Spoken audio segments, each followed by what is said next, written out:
Hi guys, let's review the basic positions from the ground, okay? Off the top of your head, what comes to mind? You're probably thinking guard, mount, back mount, and so forth and so on. And you'd be correct in adding those to the categories. So basically, mount, guard, and the guard itself has broken down categories, as does the mount. Back mount, side mount, knee mount, and turtle. Not necessarily in that order, but let's go ahead and talk about them, okay? If he's laying on his back,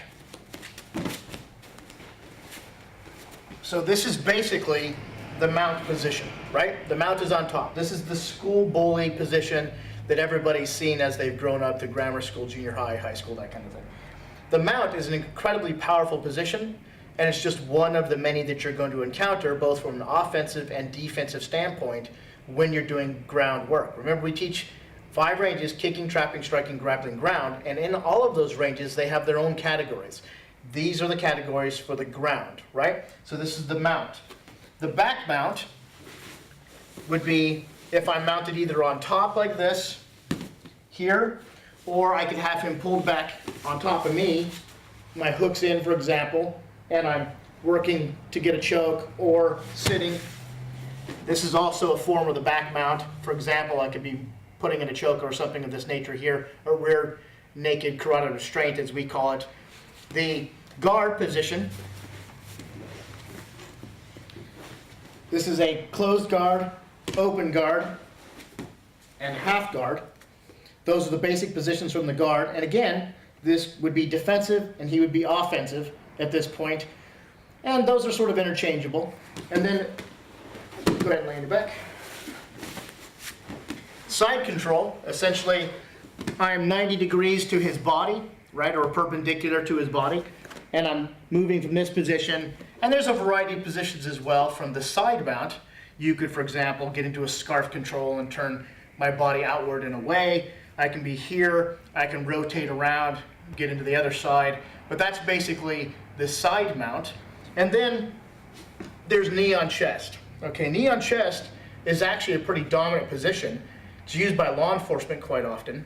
Anybody who's working to grab someone to get them to a handcuffing position, this is very rational. And it's also very good for me because I can put the hardest punches from here as opposed to, say, the mount, which I can still rain punches down, but I'm restricted a tad bit by my positioning. Whereas here, with my knee on his chest, I can put a lot of pressure, a lot of power onto the top of the chest, and that allows me to really rain down those punches. And also, I can get up and move away, so I could be like this and hit and extricate myself from the circumstance. So again, those positions, you're looking at mount, side mount, guard.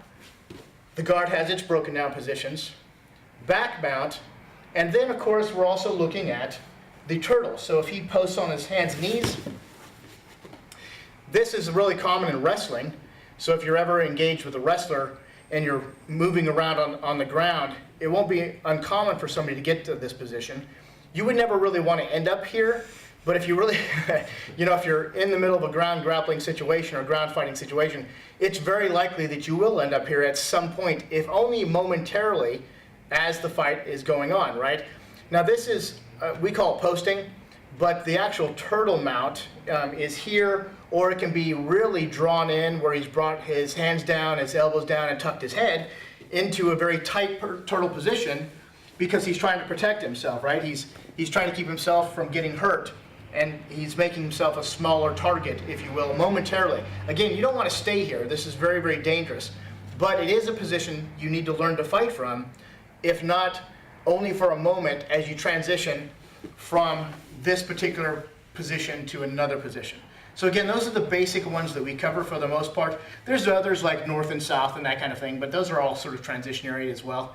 Again, thinking about all your 5 ranges: kicking, trapping, striking, grappling, ground. You break ground up into its main component parts, and that's the mount, knee to chest, side control or side mount, back mount, guard.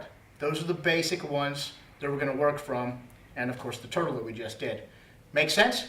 All right, guys, go take a look at our other videos, but those are the basics for this one, and then look at how you can break them apart and categorize them and then train both offensively and defensively from each one of those positions.